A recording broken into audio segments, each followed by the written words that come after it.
In this video, I'm going to teach you how to search for and approve content that customers have posted on social networks. So as you can see here, I'm in the search section of the dashboard. The search section is where you look for content out there and approve it. You can see right now, using hashtag Southern Tide on Instagram, there's a lot of different content available. If I have any questions about any piece of content, I can click on it. I can see the caption, who posted it, when they posted it. I can approve content. As soon as I approve that piece of content, it's going to go live on my website. If I disapprove it, it won't go live on my website. A couple other features here. First of all, I can select multiple pieces of content at a time to approve them all together at once, or to disapprove them all together at once. I can tag content in group. We'll get into tagging in a little bit by just typing the name of the product right there. You can also, as you can tell, I can look on different social networks around the same hashtag: YouTube, Tumblr, Facebook, Twitter. On site we'll get to in a little bit.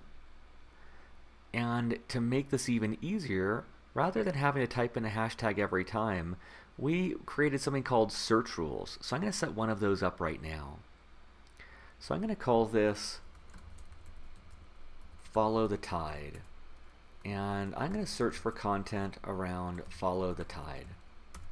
Now, exclusion words are if there's let's say a competitor name that I want excluded, if there's any noise that you want to filter out. If I type that in here, we're going to strip that content out for you so you won't see it. You'll see that Make Rule Public is selected by default. That means that as you add more users to your account, they can see this rule as well. It makes it much more cooperative. If you want to use geolocation, you can also type in an address here as well. There's advanced options that I'm going to get into in a later video. So let me go ahead and update that. And you'll see now that in the top right, I've got this new hashtag. And you can see that I can add an unlimited number of hashtags. I can search between them, and it just makes finding content that much easier. One last thing is, you see there's this Authenticate Instagram option here. I highly recommend that you go ahead and do that. One of the things this will allow is that as you click on images, now you see this additional data. I can see that this photo got a lot of likes, some comments, and that the user has a lot of followers. So, you know, this person might be worth reaching out to, or it might just be worth knowing that this content has really resonated and I might want to use it further. So that's the gist of finding social content.